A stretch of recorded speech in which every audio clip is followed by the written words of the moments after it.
Investment risk అనేది market ఒడిదుడుకులకు లోబడి ఉంటుంది. ఇన్వెస్ట్ చేసే ముందు అందుకు సంబంధించిన వివరాలను క్షుణ్ణంగా తెలుసుకున్నాకే పెట్టుబడులు పెట్టండి. ఈ కార్యక్రమం నిపుణులు, అనుభవజ్ఞుల సూచనలు, సలహాల మేరకు మాత్రమే నడుస్తుంది. మీ పెట్టుబడులకు ఏబిఎన్ ఆంధ్రజ్యోతి ఎటువంటి బాధ్యత వహించదు.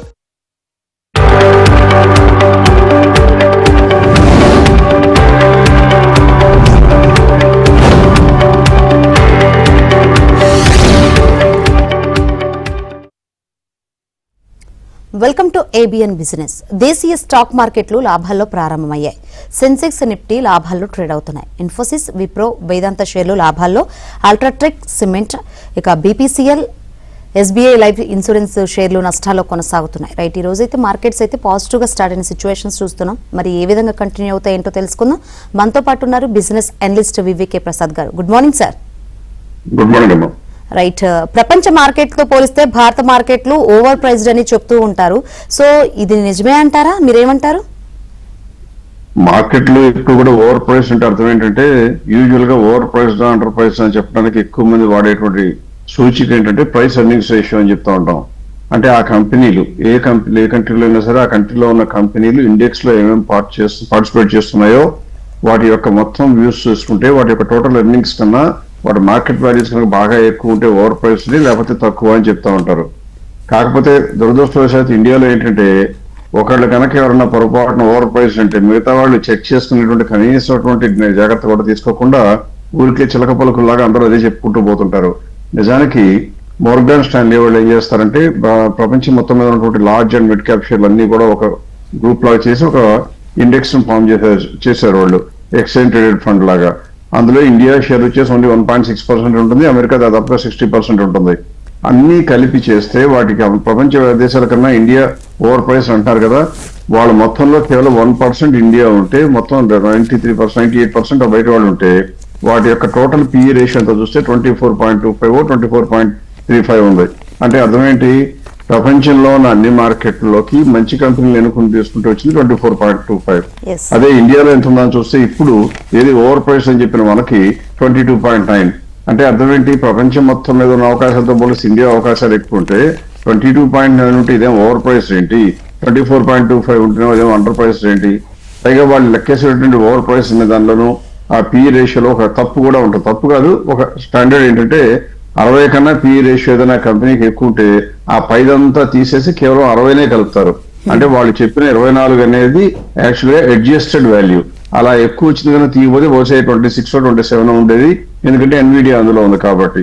మరి ఇండియాలో అలా చేయకుండా చేస్తేనే 22.92. కాబట్టి నా లెక్క ప్రకారం ఎవరు మాట్లాడినా సరైనటువంటి అవగాహన లేకుండా నోటికి వచ్చిన మాటలు వల్లి వేస్తే ఇట్లాగే ఉంటుంది. Indian market is not overpriced. Yes, right, call ఉన్నారు, మాట్లాడదాం సార్. ఎస్ కిషన్ గారు, మీ డౌట్ ఏంటో అడగండి. నమస్కారం అండి ప్రసాద్ గారు. ల్యాండ్ కోసం పిఎన్బి హౌసింగ్ ఏ రేట్ లో తీసుకోవచ్చు సార్? ఇంకొకటి కమిన్స్ ఇండియా నా దగ్గర ఉన్నాయి, ప్రాఫిట్ లో ఉన్నాను, లాంగ్ లో ఉంచుకోవాలా, ఎగ్జిట్ కావాలా సార్?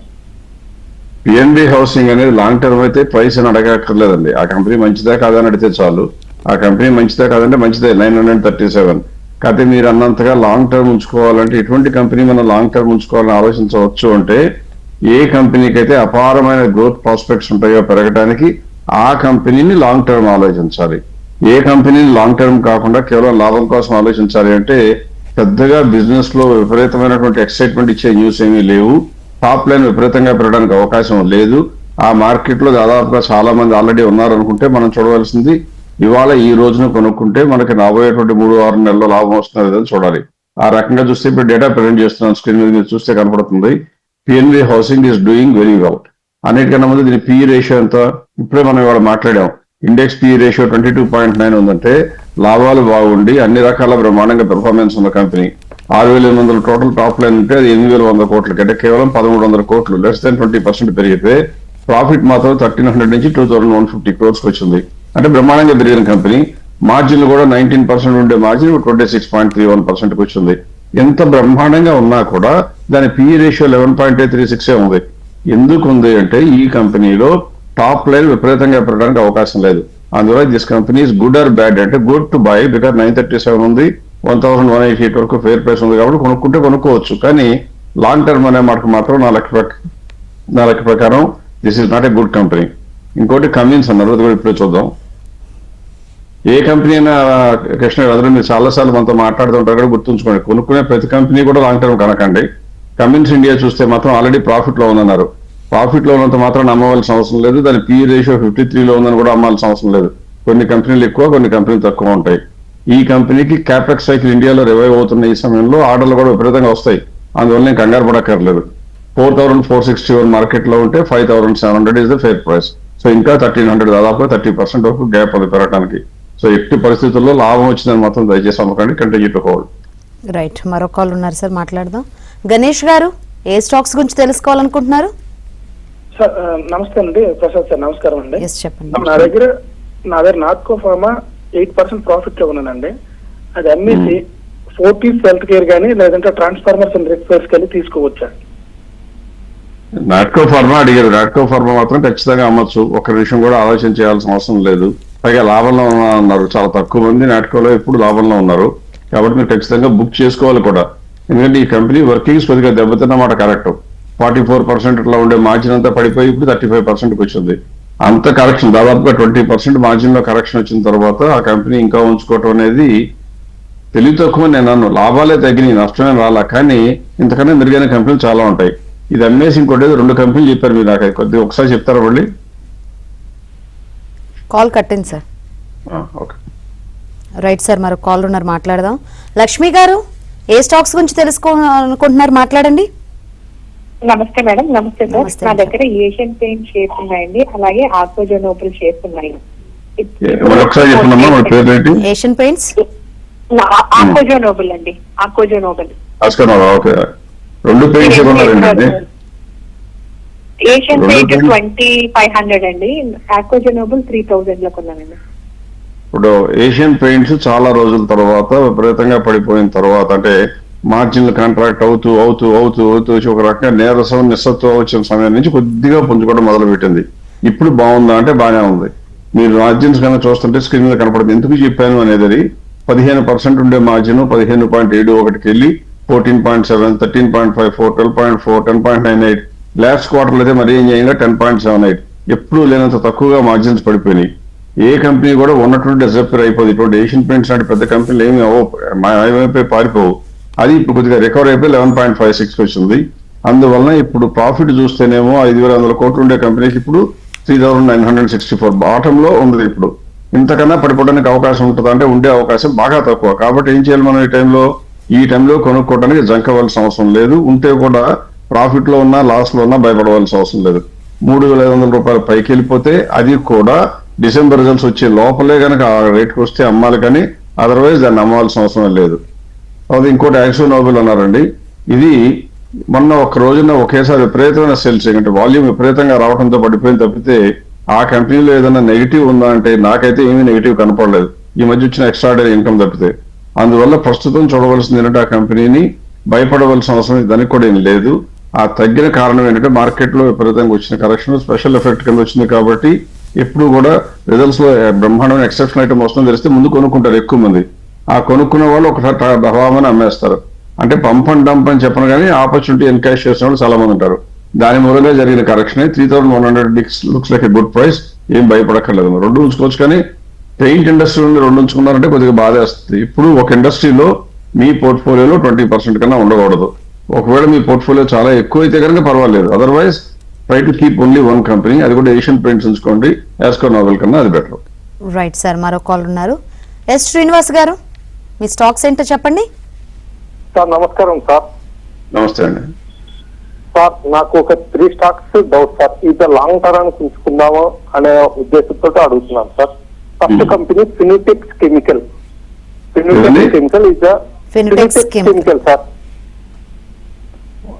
ఒకసారి చెప్పండి. Fineotex chemical. Finolex.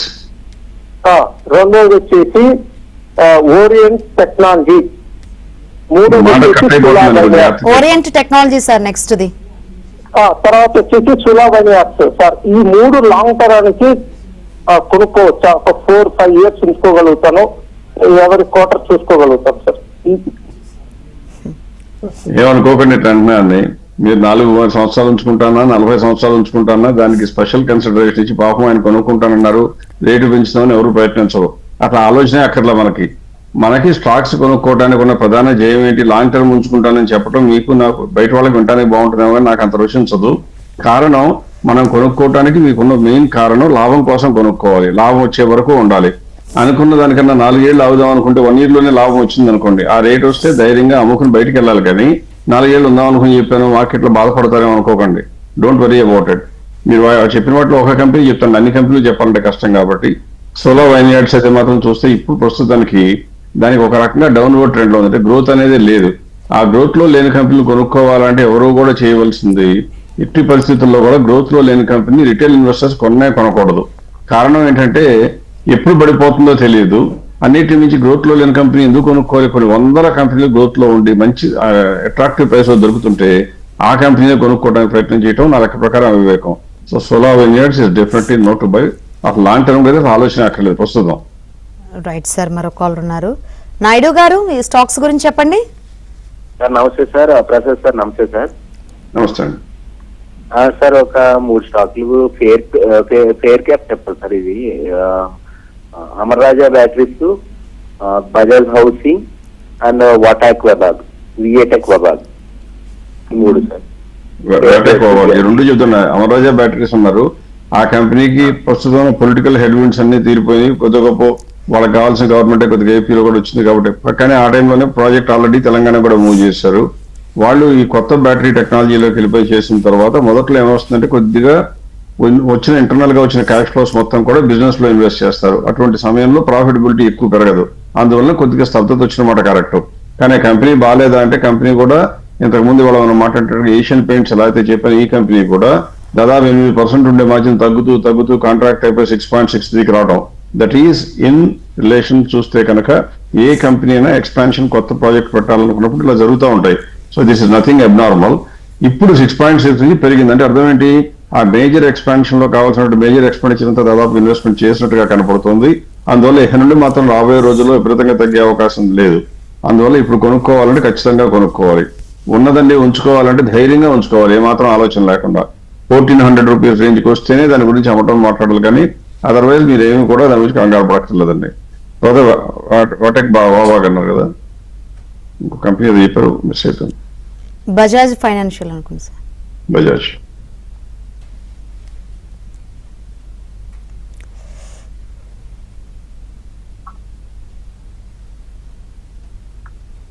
Bajaj finance కూడా చూపిస్తానండి ఇప్పుడు స్క్రీన్ మీద. ఈ కంపెనీలో చూస్తే కూడా 1400 rupees is the fair price అండి. ఈ కంపెనీలో ఏముంటది, వర్షం వచ్చినా వరద వచ్చినా వడ్డీ మీటర్ తిరుగుతూనే ఉంటది. వాళ్ళు ఇచ్చేటువంటి డబ్బులు అప్పించిన వాళ్ళు ఎగ్గొడితేనే నష్టం తప్పితే అదర్వైజ్ నష్టమే లేదు. ఈ కంపెనీకి మిగతా వాటితో పోలిస్తే డిఫాల్ట్ రేట్లు, డెలిక్వెన్సీస్ కూడా తక్కువ. ఎప్పుడు కూడా తగ్గితే గ్యారంటీగా కొనుక్కోవడానికి, కొద్దిగా అవసరంతరంగానే డబ్బులు అవసరమైతే ధైర్యంగా అమ్ముకోవడానికి, అంటే అమ్మిన తర్వాత విపరీతంగా పెరిగే అవకాశం లేని కంపెనీ, కొన్న తర్వాత విపరీతంగా తగ్గే అవకాశం లేని కంపెనీలు ఇవి కొన్ని ఉంటాయి. ఫైనాన్షియల్ సర్వీసెస్ కంపెనీలు, బ్యాంక్ స్టాక్స్ కూడా. ఇది 1400 rupees, 1377 is the fair price. ఇప్పుడు 1100 రూపాయల్లో ఉంది, 1000 రూపాయల్లో. సో ఇది కూడా ఖచ్చితంగా ఉంచుకోవాలి, లేదా కొందాం అనుకుంటే కూడా ధైర్యంగా. సార్, మనం 2008లో ఫైనాన్షియల్ క్రైసిస్ చూసాం. తర్వాత మార్కెట్ల గమనం చూస్తే అంతర్జాతీయ పోలిస్తే మన దేశంలో బాగుందంటారా, అసలు బాగాలేదంటారా, ఏమంటారు మీరు? ఇప్పుడు మార్కెట్ లో అంతర్జాతీయంగా 2008లో మొత్తం ప్రపంచం మొత్తం ఒకే లెక్కన అంటే ఒక రకంగా కట్టకట్టేసినట్టుగా అన్ని మార్కెట్లో కుప్పకూలిపోయినాయి. దానికి కారణం ఏదైనా వదిలేసేయండి, లేమాన్ క్రైసిస్ అవన్నీ వదిలేద్దాం, సబ్ ప్రైమ్ క్రైసిస్ అవన్నీ పోయిన తర్వాత ఇండియాలో, అమెరికాలతో పాటు ఇండియా కూడా పడిపోవడం జరిగింది. ఎందుకంటే ప్రపంచవ్యాప్తంగా ఈక్విటీ మీద వ్యామోహం సన్నగిల్లిపోయి ఒక రకమైన విరక్తి, అసహ్యం పెరుగుతుందేమని అందరూ భయపడ్డారు. కానీ అది చాలా స్వల్పకాలికం. ఇలాంటి మార్కెట్ కుదుపులు చాలా సందర్భాల్లో వచ్చిన మాట నిజం. వచ్చిన ప్రతిసారి వీక్ మైండ్ లో ఉన్న ఇన్వెస్టర్లు ఏం చేస్తారంటే అదే స్టాక్ మార్కెట్ కి లాస్ట్ రోజులు అన్నట్టుగా టకా అన్ని అమ్మేస్తూ బయటకు వెళ్ళిపోతారు. అంటే ఒక రకమైన వైరాగ్యం, నైరాశ్యం వస్తుంది. అది నిజంగా సమర్థనీయం అంటే సమర్థనీయం కాదు, ఒక రకంగా అపహాస్యం చేయవలసినటువంటి పని అనమాట. ఎప్పుడు మార్కెట్ లో ఏ కంపెనీ కూడా, ఏ మనిషి కూడా తిండి మానుకోలేడు, ఆరోగ్యం మానుకోలేడు, చదువు మానుకోడు, వ్యాపారం మానుకోడు. అలాగే కంపెనీలు కూడా వ్యాపారాలు మానుకోవు. అందువల్ల ఎక్కడో ఒక చోట ఒక ఈవెంట్ జరిగితే దానికోసం అందరం భయపడటం అనేది కేవలం భయం, అంతవరకన్నా కారణం ఏం లేదు. అప్పు తీసుకొచ్చిన వాళ్ళు భయపడితే అర్థం ఉంది, కానీ అప్పు లేకుండా మన సొంత డబ్బులతో కొనుక్కునే వాళ్ళు భయపడక్కర్లా. ఇదంతా పక్కన పెట్టి 2008లో నుంచి ఇప్పుడు దాకా చూస్తే, ఇవాళే మనం మార్నింగ్ మాట్లాడాం, మోర్గాన్ స్టాన్లీ వాళ్ళు ప్రపంచంలో ఉన్న అన్ని స్టాక్లు తీసుకుని ఒక ఇండెక్స్ లాగా ఫామ్ చేసి దాంతో ఫండ్ క్రియేట్ చేశారు. దాని నెట్ అసెట్స్ వాల్యూ బ్రహ్మాండంగా పెరిగింది. ఎందుకంటే ప్రపంచంలో అన్ని మార్కెట్లలో అమెరికా కనుక చూస్తే all time high last year లో కదా, ఇంకా పెరుగుతూ వస్తుంది, బ్రహ్మాండంగా పెరుగుతుంది. ఇండియాలో మాత్రం దాదాపుగా 2024 సెప్టెంబర్ లో వచ్చిన హైనే దాటడానికి కింద మీద పడుతుంది, కొద్దిగా ఆ రేంజ్ లో జరుగుతుంది. ఈ రెండు మార్కెట్లని పోలిస్తే, అంటే అంతర్జాతీయంగా ఉన్న ఇండెక్స్ కలిపి ఒక కంట్రీతో పోల్చకుండా అన్ని కంట్రీల బదులు అన్ని కంట్రీలు కలిపి కనుక చూస్తే అది 8.91% పెరిగింది 17 సంవత్సరాల్లో. 2008 నుంచి 2025 వరకు చూసుకుంటే దాదాపుగా 8.9% పెరిగింది. అదే సమయంలో ఇండియా ఎంత పెరిగిందని చూస్తే దాదాపుగా 10.1%, 10.2% పెరిగింది. అంటే అర్థం ఏంటి? ఏ దేశంలో అయితే అపారమైన అవకాశాలు ఉంటాయో ఆ దేశంలోకి పెట్టుబడి ఎవరు మాట్లాడినా మాట్లాడకపోయినా ఏ రకమైన అసంబద్ధ ప్రలాపం చేసినా కూడా ఖచ్చితంగా డబ్బులు వస్తూనే ఉంటాయి. అందువల్ల ఇండియాలో 10.1%. ఇంకా ప్రస్తుతం ఉన్నదంతా కూడా పిక్చర్ అవి బాకీ హై అని చెప్తా ఉంటాం కదా, అలా ఇండియాలో ఇప్పుడు రాబోయే గ్రోత్ విపరీతంగా ఉన్నది ఇప్పుడు. కాబట్టి ఆ గ్రోత్ సస్టైన్ అవుతుంటే ఖచ్చితంగా సస్టైన్ అవుతుంది. అందువల్ల ఓవర్ ప్రైస్ దాన్ని భయపడుతూ ఇంట్లో కూర్చునే వరకు ఒకటే గమనిక, మీరు చూస్తా ఉండగానే అవకాశం మీ చేతులు దాటి కూడా ముందుకెళ్ళిపోతుంది. కాబట్టి ఇంకా ఆలస్యం చేయడం అనవసరం. ఇండియాలో లార్జ్ క్యాప్ సైకిల్ స్టార్ట్ అయిపోయింది, క్యాపెక్స్ సైకిల్ స్టార్ట్ అయింది. కాబట్టి ఇండియన్ మార్కెట్ లో పెద్ద మార్కెట్ క్యాప్ ఉన్న షేర్లు కొనుక్కోవడానికి నా లెక్క ప్రకారం ఇది గ్యారంటీగా మంచి తరుణం. ఎప్పుడు కూడా ఒకటే గుర్తుంచుకోవాలి, మార్కెట్ బట్టి మనం వెళ్దామా లేదా మన దోవన మనం వెళ్దాం. మన దోవన మనం వెళ్ళాలంటే బోర్డు అంత రీసెర్చ్ చేయాలి, లేదా మార్కెట్ పరంగా కూడా కొద్దిగా పోతూ ఉంటే బాగుంటుంది అనుకుంటే మాత్రం ఈ సమయంలో మాత్రం 1-2 years లో లార్జ్ క్యాప్ కొన్న అవకాశాలు మిగతా వాటికి పెద్దగా ఉండకపోవచ్చు. రైట్ సార్, కాల్ ఉన్నారు, మాట్లాడదాం. సతీష్ గారు, మీ స్టాక్స్ చెప్పండి. నమస్తే ప్రసాద్ గారు. నమస్తే అండి. సార్, నా దగ్గర ఐటీసీ హోటల్స్ ఒకటి, ఎన్టీపీసీ గ్రీన్ రెండు 20% లాస్ట్ లో ఉన్నాను. ఎగ్జిట్ అవ్వమంటారా, ఉంచుకోమంటారా లాంగ్ టర్మ్ కోసం? ఐటీసీ హోటల్ ఒకటి, ఇంకోటిదండి NTPC green. NTPC green, okay. రెండు ఎన్టీపీసీ గ్రీన్ అయితే డెఫినెట్ గా మంచి కంపెనీ అండి. అందులో ఉన్న ఒకే ఒకటి మీకు లాస్ వచ్చింది అనేది ఒక నిమిషం పక్కన పెడదాం. ఎందుకంటే మనకి లాస్ వచ్చిందని కంగారు పడటం కాదు చేయవలసింది. మనం కొన్న కంపెనీ దేనిలో అయితే ప్రైస్ తగ్గి మనం కంగారు పడుతున్నామో ఆ కంపెనీకి లాభాలు ఏమన్నా చిక్కిపోయినాయా, మాయమైపోయినాయా అని ఆలోచించాలి. ప్రభుత్వ రంగ సంస్థ అయిన ఎన్టీపీసీ గ్రీన్ కి అవకాశాలు పోతాయా? పోవు. ఎట్టి పరిస్థితుల్లో పోవనివ్వదు గవర్నమెంట్ కూడా. కాబట్టి ఆ అవకాశం ఉండదు. లేకపోతే మార్కెట్ లో ఎందుకు తగ్గింది అంటే రీసెంట్ గా లిస్ట్ అయిపోయి వచ్చిన కంపెనీ కాబట్టి ఎవరైనా ఒకళ్ళు కనుక నాకు కావాల్సినంత లాభం వచ్చింది అంటే మొత్తం అమ్మేసుకుంటారు. అంటే వాళ్ళు ఎప్పుడో ఎన్టీపీసీలో షేర్లు బాగా తక్కువలో కొనుక్కుంటేనో లేదా పబ్లిక్ ఇష్యూలో ఎప్పుడన్నా ఉంటే కనుక తక్కువలో వస్తే అట్లా రకరకాల కారణాలు ఉంటాయి. అటువంటిది మనకి భయం కలిగించేటువంటి కారణం కాకూడదు. మనకి భయం కలిగించాలి అంటే మనం కొన్న కంపెనీకి నష్టం రావాలి, అయితే లాభాలు ఆగిపోవాలి. అవి రెండూ లేవు. ప్రస్తుతం ఉన్న రేటు ప్రకారం చూస్తే 90లో ఉంటే నా లెక్క ప్రకారం ఇప్పుడు ఆ కంపెనీకి ఉన్న ఫండమెంటల్స్ ప్రకారం 141 ఉండాలి. కాబట్టి భయపడాలంటే ఎట్టి పరిస్థితుల్లోనూ కూడా మీరు భయపడవలసిన అవసరమే లేదు. రెండోది ఐటీసీ హోటల్స్ అన్నారు. దీన్ని బట్టి నాకు ఏమర్థం అవుతుంటే ఈ రెండు కంపెనీలు కూడా మీరు కొత్తగా పుట్టిన కంపెనీలు, మీకు బాగా ఇంట్రెస్ట్ ఉన్నట్టు కనపడుతుంది. ఐటీసీ ఎన్నో రోజుల నుంచి ఉంటే ఈ మధ్యన కొత్తగా అందులో కంపెనీ కార్పొరేట్ యాక్షన్ జరిగి మెర్జర్ నుంచి సెపరేట్ అయిపోయి ఐటీసీ హోటల్స్ వస్తే అది కూడా కొన్నారు, లాస్ లో ఉన్నాను అంటే మొట్టమొదట మీరు గుర్తుంచుకోవాల్సింది, నేను నా దగ్గర ఉన్న వస్తువుని మార్కెట్ లో అమ్మాలి అనుకుంటే మార్కెట్ లో గనక కొద్దిగా పిచ్చి ప్రజలు ఉన్నారు, ఎక్కువ రేట్ అయినా కొంటారు అనుకుంటే నేను ఎక్కువ రేటుకే అమ్ముతా. బికాజ్ నా లెక్క ప్రకారం నాకు డబ్బులు రావాలి. అందువల్ల మీరు మార్కెట్ లో వచ్చిన కొత్త షేర్లు పబ్లిక్ ఇష్యూలో వచ్చినప్పుడు లేదా డైల్యూషన్ వచ్చినప్పుడు కనుక మీరు తీసుకుంటాను అంటే, లేదా అదే మీకు చౌకలో వస్తుంది అనుకుంటే తప్పు.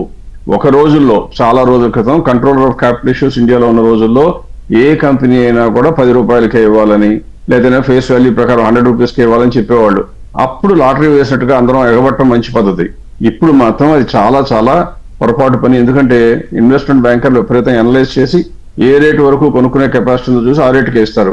అందులో ఏదో అవకాశం వస్తుందని ఇప్పుడు ఒకటి ఆ కంపెనీలో వచ్చిందని అదే పందాగా అనుకుంటే మీకు చాలా ఇబ్బందులు ఎదురవుతాయి. ఇప్పుడు వరకు చేశారు. ఐటీసీ హోటల్స్ కూడా బ్రహ్మాండంగా ఉంది. ప్రస్తుతానికి ఏం భయపడక్కర్లేదు. రెండు మంచి కంపెనీలు ఉన్నారు.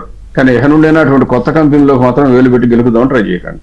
రైట్ సార్, మీరు ఎప్పుడు చెప్తూ ఉంటారు సార్ 2026లో లార్జ్ క్యాప్ షేర్లకు ఉన్న అవకాశం ఎక్కువ అని. సో మీ అంచనా ప్రకారం ఎంత మార్కెట్ క్యాపిటలైజేషన్ ఉంటే లార్జ్ క్యాప్ అని చెప్పొచ్చు? అటువంటి కంపెనీలో రిటైల్ ఇన్వెస్టర్స్ ఏం కొనుక్కుంటే మంచిదని చెప్తారు సార్? ఎప్పుడు కూడా లార్జ్ క్యాప్ అనే దానికి ప్రామాణికం ఉండదన్నమాట. నాకు ఇష్టమైతే లార్జ్ క్యాప్, నాకు ఇష్టం మిడ్ క్యాప్ అని ఏదైనా చెప్తా ఉంటాం రకరకాలుగా. ఒక స్టాండర్డ్ అనేది ఉండదు. పైగా సెబీ కూడా ఏం చేస్తుందంటే లాస్ట్ 6 months ప్రకారం డేటా తీసుకుని ఇండియాలో ఉన్న టాప్ 100 కంపెనీస్ ఏమో లార్జ్ క్యాప్ అని, 101 నుంచి 250 దాకా ఉండేది మిడ్ క్యాప్ అని, అంటే మొత్తం 250 కంపెనీలు పోతే మిగిలిన 5750 కంపెనీలు స్మాల్ క్యాప్ అని చెప్పి డిక్లేర్ చేసింది. అది వాళ్ళతో ఆలోచన ప్రకారం వాళ్ళు చేశారు. వాళ్ళు ఎట్లాగూ షేర్లు కొనరో పెట్టరు. వాళ్ళతో ఆలోచన మనం వినే కన్నా మనం అంటూ ఒక ప్రామాణికత పెట్టుకుంటే బాగుంటుంది. నేను 50,000 కోట్లైనా కూడా లార్జ్ క్యాప్ అనే చెప్తాను, 25,000 కోట్లు దాటినా కూడా లార్జ్ క్యాప్ అంటాం. కానీ ప్రస్తుతం ఉన్న తరుణంలో బాగా పెద్ద కంపెనీలకు ఉన్న ఫ్యూచరు చిన్న కంపెనీలు తక్కువ. అందువల్ల ఈ రోజు అనాలిసిస్ ఏం చేస్తానంటే 1,00,000 కోట్ల కన్నా ఎక్కువ ఉంటే డెఫినెట్ గా లార్జ్ క్యాప్ ఏమాత్రం ద్వంద్వ ప్రమాణాలు లేకుండా ఉంటాయి అనుకుని, అందులో కూడా నేను ఏం చేయాలనుకున్నాను, ఏ కంపెనీలు అయితే లాభాలు పెరిగాయో అంటే ప్రమాణమైన పెర్ఫార్మెన్స్ ఉన్నాయో అందులో ఏ కంపెనీ కనీసం 30% కన్నా తక్కువలో ఫెయిర్ వాల్యూతో పోలిస్తే డిస్కౌంట్ లో ఉందో చూస్తే అవి కొనుక్కోవడానికి ఇన్వెస్టర్లు ధైర్యంగా ముందుకు వెళ్ళొచ్చు. మళ్ళీ చెప్తున్నాను, మీరు కొనుక్కోబోయే ముందు మీరు చూసిన కంపెనీ కనుక మీకు అటువంటి సెక్టర్ లో ఇంకో పోర్ట్ఫోలియోలో మీకు కనుక ఇంకో స్టాక్ ఉంటే 20% ఎక్స్పోజర్ దాటకపోతే కొనుక్కోండి. అదర్వైజ్ ఖచ్చితంగా మొత్తం కూడా 20% వరకు మీరు పెట్టుకోవచ్చు. ఇప్పుడు స్క్రీన్ చూపిస్తున్నాను.